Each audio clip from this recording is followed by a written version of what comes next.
I've already warned everybody I'm doing one of my super hilarious videos today. Steph, what's going on with my face?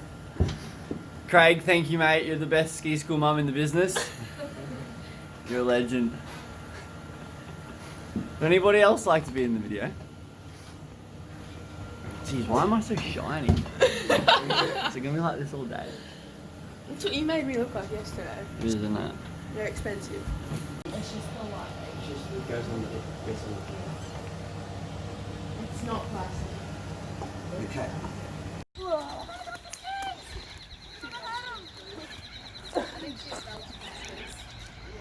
Me?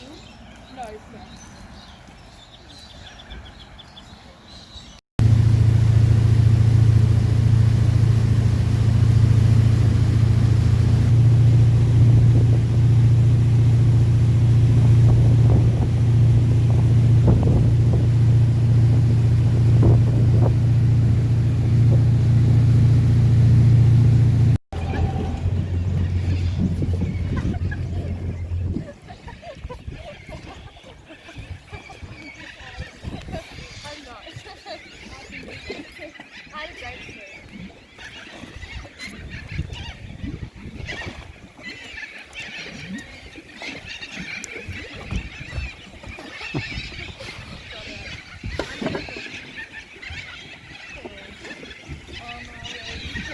Here's my first student for the day. Mature age student, but still quite good to coach.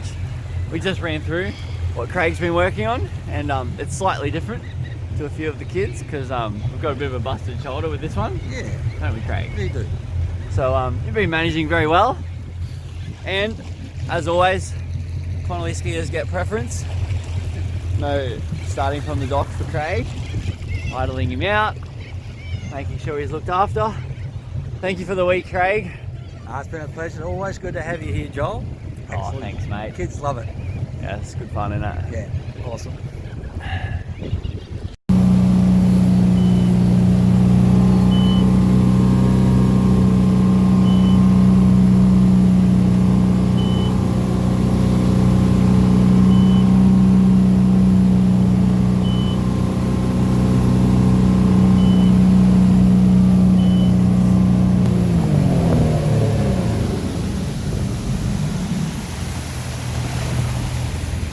Nah, I'm here with my consultant coach, Steph Cosgriff. Young Miller Bennett, when you're looking back over this week, what we've worked on is relaxing into the load across the wakes.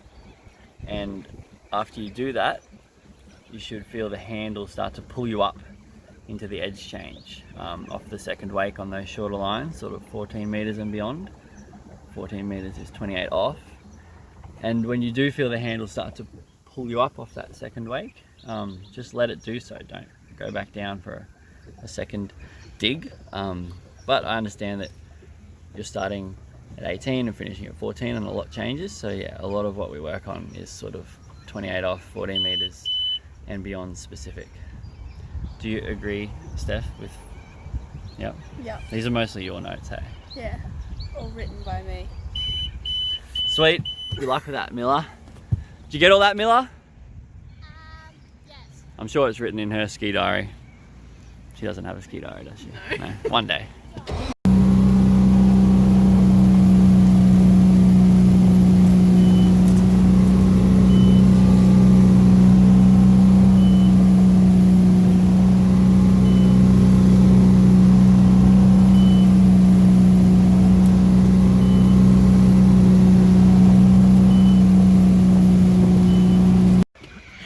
Thank you, Steph, for doing the rope.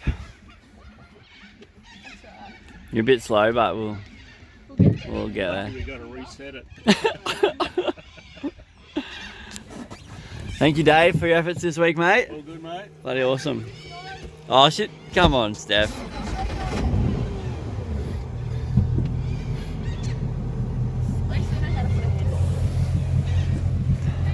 Unlike poor old Alec. No worries. It's like zooming in on my face. No, can't zoom in. It's Samsung.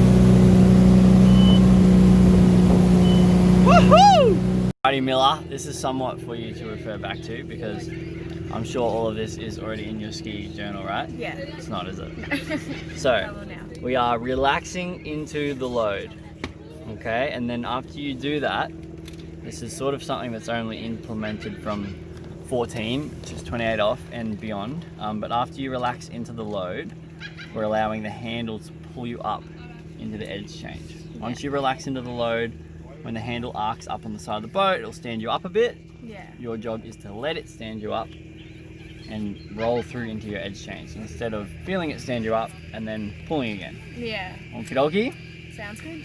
And I've just written another little note here. Big girl reflex settings. Oh, So yeah. I might tighten up your reflex a bit. Sounds good. Cool, little Miller. Big Thank M. you. Should be big M. Big M is a hard sell. It is a good sell. Run some clean 13s for me and we'll go. We'll have a talk about We'll it. have a talk about it. Sounds good. Hang on, there's another note here. Oh, I need to call Ryan Green, have a chat to him Okay. about your skiing. That's secret stuff. Can I know? Nuts. Oh. Alrighty. Good job, Miller. I'll see you next week, hey? Sounds good. Oh, you're leaving, aren't you? One more thing, Miller. Say hello to Helen. She's missing you. Hi, Helen. I miss you. Come down. Joel's annoying me. Mum messaged me and said to send you up there. Ah, I'll go out. You probably would, actually. Yeah. You are welcome anytime. Oh, really? Yep. Oh, thank you. Alrighty. See, Mum, she's still gorgeous. It's all good. Ugh. Alrighty, young Oscar. Yeah. What was your PB when you rocked up? I can't remember. You hadn't run a 55, Yeah. 16, right? Yeah, never. And now what have we done? We've done 3.5 Oh, for 13. at halfway to 13. Yeah. So you've done a lot of 16s. Yeah. We've done a lot of 14s. Yeah. And you've done a 3.5 at halfway to 13. That is not too shabby. Very good, mate. So, if you forget everything we've learnt this week, look back at this video and you need to go hard and be early at one ball on your first pass. Okay, so when you're standing there on the dock, you need to prep in your head to go hard on your first pass. Yeah. I know it's easy, but when you run that late, you end up missing your third pass late. Yeah. So just start it hard, start it early, take a bit of a risk at one ball on your first pass. Yeah. Okay? When you're doing your gate cutout, we tried a few things. We did attempt to leave you in that little trough, but we are going to have you stand in the white water outside the trough before you go to cut out, and we want you to get to that spot very early Yeah. and watch the boat come towards the greens, and then you're cutting out a meter before the boat gets to the greens, right? Yeah. Good man, Oscar. So yeah, just to go with all of that, Yeah. when you're standing there waiting for the boat to come to the greens, you need to be really still and just like full RoboCop mode. You know, once you cut out, it becomes a technical sort of effort where lots of things will change, but that initial start can be very robotic. Yeah. You get out, you stand still, you cut out at the right spot. Yeah. Cool, mate. I've got another note here because Oscar does like to jump around and take a foot out. He can actually barefoot at his slalom speed. So Oscar can put a foot in the water and lift his slalom ski out of the water, which is reasonably impressive. So I'm not stopping you from doing that, but we are stopping you from doing that coming into the course trying to run 14 for the first time. Aww. Even though you kind of pulled it off, which was reasonably impressive. And then another note which sort of goes into your gates, so that might need to be up top. Yeah. But you need to pull harder through the gates than what you do in the course. Yeah. Especially, you know, with a two-handed gate on these short lines, you're quite narrow when you do turn in, and then the turn takes a bit longer than a real slalom turn. So that gate cut needs to be your hardest cut of the whole pass. And for you, often it's your softest cut, and then you drop a big turn at one to fix it all, which is fine because you're incredibly talented and you seem to be still pulling that off in the 16s. But to get you running those 14s, we had to get you going hard through the gates. Awesome, Oscar. And then another note is just improve the haircut next time. Got me hair cut off though. Oscar had a massive mullet, but Mum didn't approve, right? Yeah, got it at school. Did school cut it off? And yeah, oh no, not school didn't cut it off, but Mum cut it off because I came back out of school and I had Nan's 80th coming up. So Can't let Nan see that rubbish. Yeah, Hey? I got a bit of a spray. Oscar, mate, you've done incredible this week. Yeah. Thank you for going so hard. And you've improved so much, and we even had some dodgy sets in the middle, but you learnt through them. We sorted out your gates while things weren't going right, and then you come back strong, and You're doing a lot of things right, mate. It's good. Yeah. Thank you. Alright. Thank you, Dave. Done good, mate. All good, mate. Okay, it's not there anymore. Hello, Steph. Hi, Joel. It's your turn now to be reminded of what we worked on this week. So, with Steph, we are going even weight on both feet across the wakes. Anytime you get that little flare up that young Ben used to get, that's what's happened there. I know you just want to be like Ben, He's my idol. but we're trying to get you even weight on both feet. Be like Ben is now, not like Ben used to be. Okay. On 16 meters, we need you to do a faster gate turn in than 18 meters. Yeah. Okay, and we want you to pull through both wakes for all 17 seconds. Yeah. You can lean, you just don't always lean long enough, and you don't always lean on every cut. Okay? Yeah.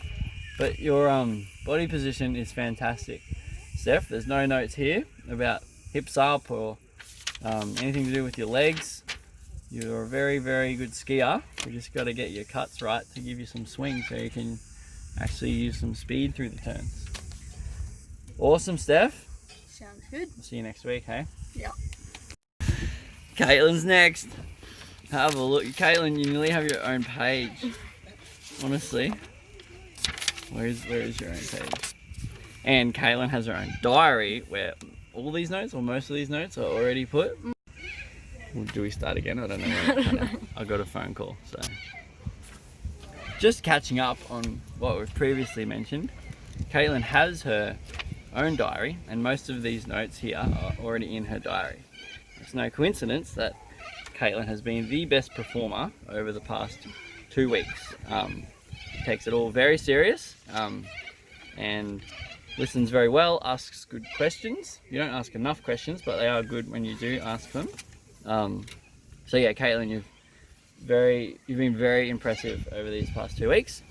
I've done 6 Bridgey ski schools, and I was going to not say this on the internet because the other kids might hear, but your 2 weeks of performances here are the most impressive 2 weeks I've ever seen put together at a Bridgey ski school in the 6 years that I've been doing it. That's pretty awesome. What did you rock up with? You rocked up with a PB of, not that it's the PB that's improved, that's impressed me the most. It's just the way we've progressed and the difficulty of what you're working on. But yeah, we've gotten Caitlin 2.5 at 14 at 55k, which is very difficult rope length, isn't it? And we've completed a halfway to 14, which is, I think that's a better achievement than the 2.5. What do you think? I'm not. Running the halfway is pretty impressive. Yeah. 2.5 is awesome as well, considering one time you nearly turned 3, didn't you? I'm not sure. You did. I remember. Anyway, so with Caitlin, right? Point number 1, you cut out, right, using the boat and the pre-gate as your timer. Okay, so you're onto that. I think we're going about 1 meter before you get to the greens, right? Cool. And then you're cutting in by looking at 1 and sort of having the gates in your periphery. You're not cutting in by looking at where the gate is relative, where the boat is relative to the gates. Because at that point, you've already got sort of 3 things. You've got you, the gate, and 1 ball that you're trying to line up. And if you start playing with the boat and its location, I think it gets far too complex. So you cut out relative to the greens, and then you cut in relative to 1 ball and the gates. And you don't worry about where the boat is. Previously, remember you were using the boat as your timer to turn in? Okay, so on your gate turn in, it needs to actually be a turn. Like, we want you to cut out for your gate and then turn in. Don't cut out for your gate, wait for yourself to sort of start to slow down and then roll in. You need to sort of cut out and really make a turn to get in for that gate, especially when we get you a bit shorter. We want you going through your gates in training. Yeah. Okay, because on the short lines it doesn't help to go early, it just throws out your timing anyway, and it's not good practice for tournaments. We want you running your first pass wide and early, so whether it's 49 or 52, which you're welcome to change, we want you really on the dock and getting prepared to go hard on that 1 ball, and you've got to risk falling in the lake at that 1 ball. We want you choosing the correct amount of load. So each of these points have been worked on for like at least 2 sets, and then you implement them and they don't come back, so we move on to the next one. So choosing the correct amount of load for each pass. We did have issues with you not being able to then lengthen the rope or slow the speed down because you sort of just would build intensity all set. But now we've sort of played around with changing your speed and your rope lengths, and you are quite good at entering a pass and knowing how much load is needed at the back of one ball for that pass to run that pass, aren't you? I would say. I think you're very good at it now. So now that you're on such short lines, sort of correlated to that point before, it's very important that you maintain the same load across the wakes, okay? And you're entering into territory where if you're talking about 14 and beyond, even if that load is somewhat incorrect, we still just want you to maintain what you've got. It's all just about rotating, getting the load at the back of the ball and holding exactly that across the wakes. And if you didn't take enough and you need more, go for more load on that next cut, but don't try and increase it halfway across the wakes because you'll throw out your swing pattern and things will get crazy. Okay? And then the last little tip I just wrote here is use me for help, ask more good questions, spend time thinking. You're a good thinker. You can improve off the water by just thinking your way through it and implementing a new understanding of the course when you get out there. And I think you're already starting to do that, but yeah, get into it. And if you have questions, you're welcome to ask me and send me videos. I tell all the kids they can send me videos and no one ever does. Hey, I've told you heaps of times. Okay, I'll send you a video. Good. Awesome, Caitlin. Thank you very much for the 2 weeks. Thank you for coaching. No worries. See ya. Alrighty, Darcy is next. Luckily, he does not have a full page like Not quite. young Caitlin did. Where are you? Darcy, so be soft in the turn and stiff across the wakes. Okay? We had some seriously stiff legs happening in the turns, causing some spectacles which were pretty awesome to watch.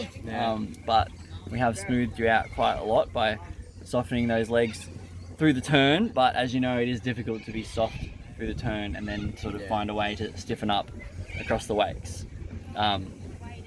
Now, as for your next one, a little more complex, we want you doing that 3-stage gate and really committing to those 3 stages, which is the cutout, the glide, and the turn in. I need to see those 3 stages, and even if you stuff up the first one, which is the cutout, and it's in the wrong location, I still want you just committing to doing 3 steps. And then if those 3 steps are incorrect, the result will be missing the gates by, say, a meter. And if you miss them a meter early, you can just keep those 3 steps the same and adjust your cutout to be a meter later, and you'll be straight through the gates. Sounds easy, but it does take quite a while to get that sorted, to implement the 3-stage gates and to adjust your timing enough. But yeah, you'll go a long way if we can get you a nice solid gate that looks the same. And now this one, I've pinned you a few times about me being able to tell when you know that you're late. So this one just sort of says, stay calm and still when everything is going wrong. You're welcome to accidentally become late in the course. I'll allow that. I know you're not trying to do that, but we all do that.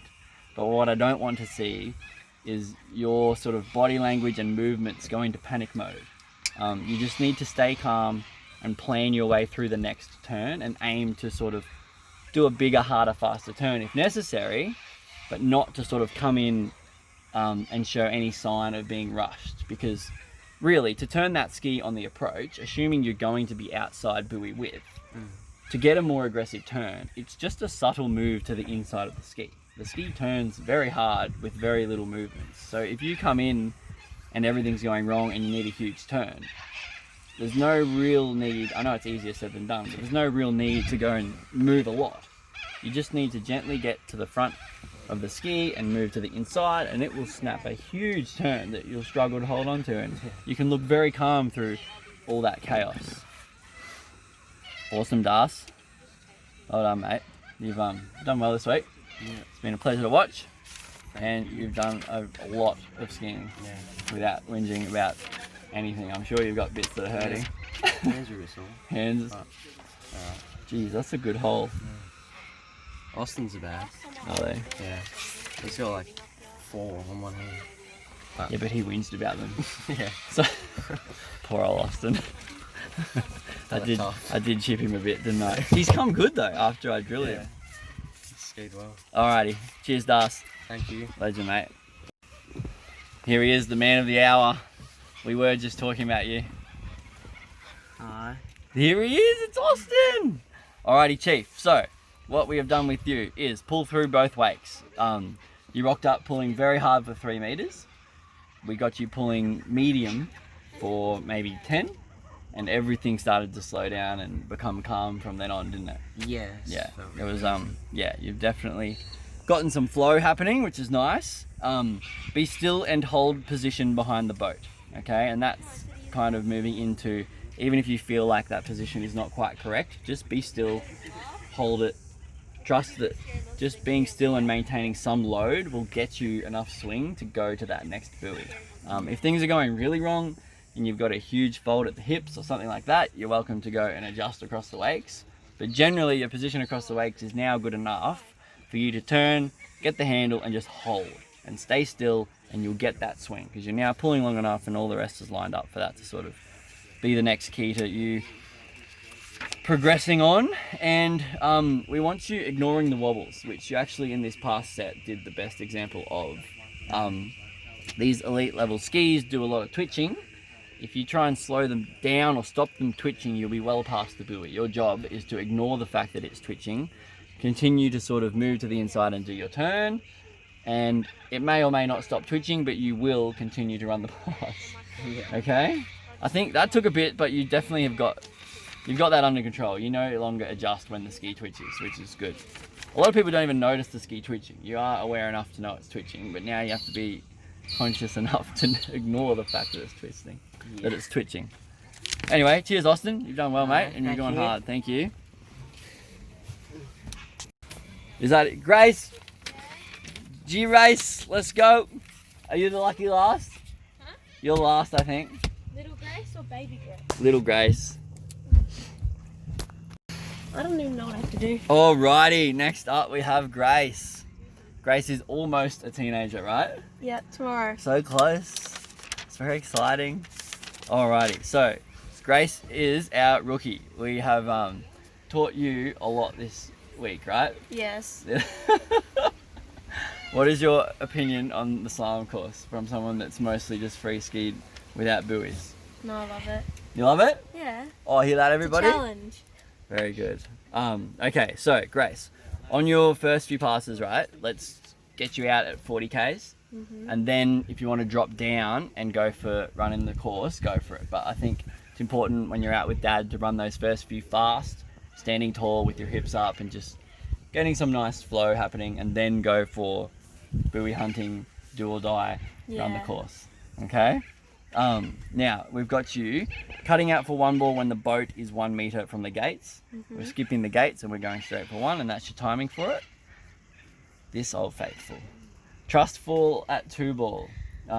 This was our hardest little change for Grace. I actually had her doing some trust falls on the bank with young Miller catching you, Yes. which worked well. Till one of the other girls dropped you, right? Who was that? Caitlin. Oh, Caitlin. Oh dear. So at 2 ball for Grace, to get that turn happening, we need to see her lean to the inside prior to trying to rotate. Quite a few times we've seen her trying to rotate the ski without leaning in.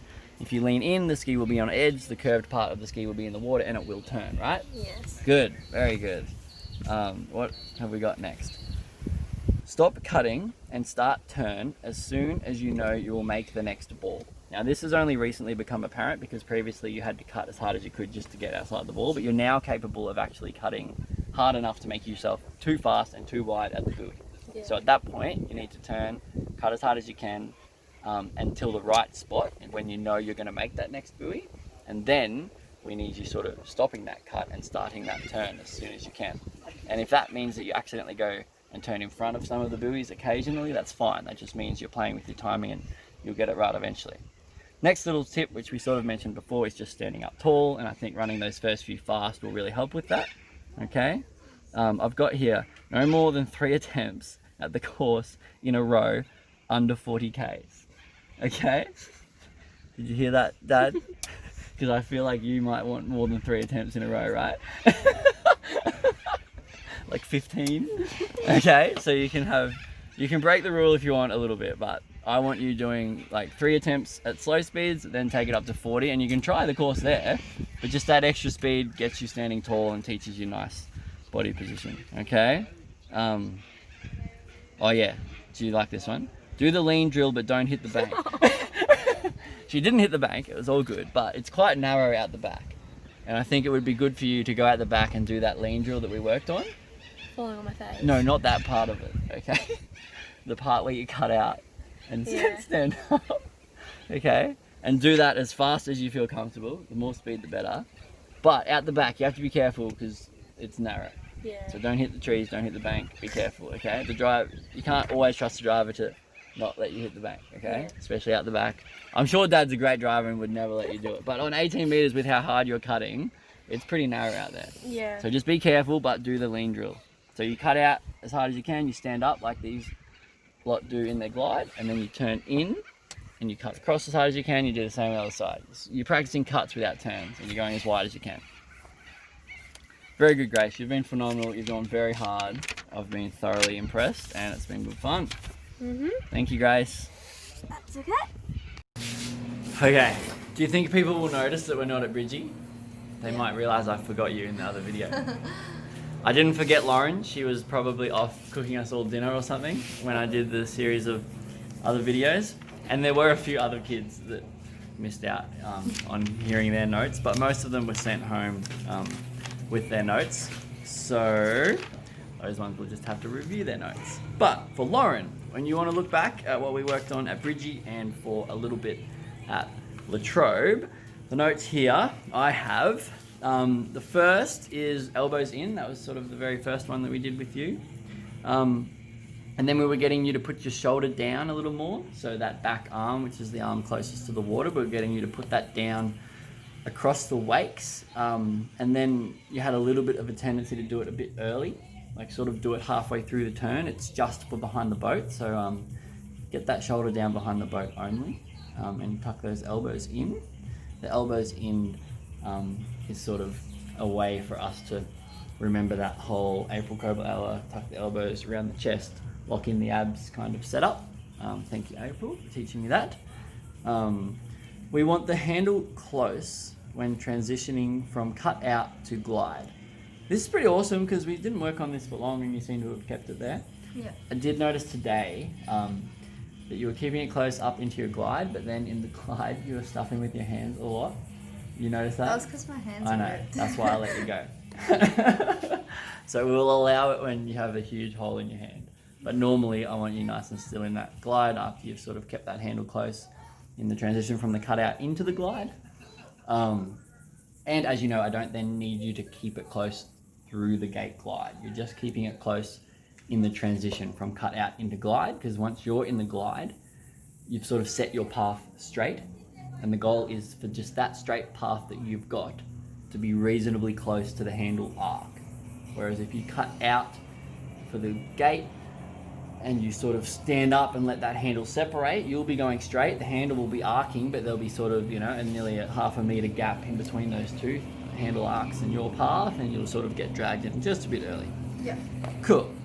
So, feet under hips, bend knees and hips together. So we sort of did that.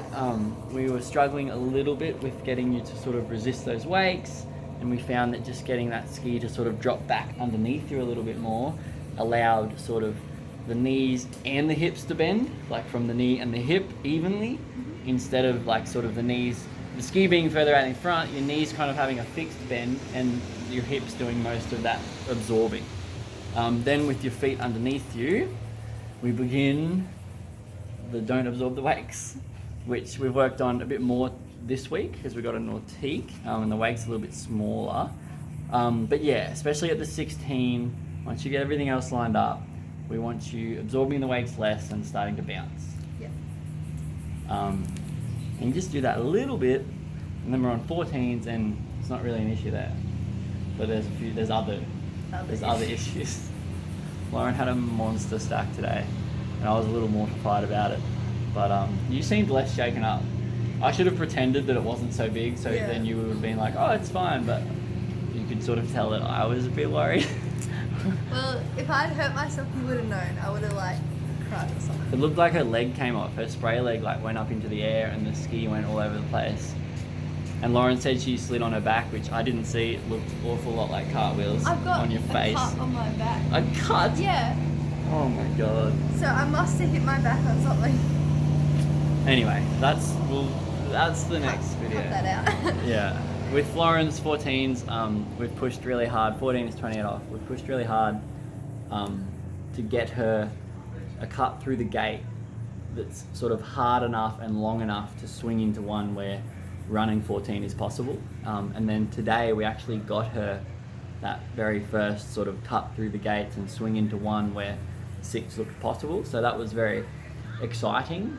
But then like for Lauren on 14, everything just feels crazy. And so she sort of didn't really do a very good turn at 1 and then sort of cut to 2 anyway, even though things were not going well. But I think for Lauren, and like as we discussed, everything just feels crazy. So it's hard to really recognize when to keep going and when to bail.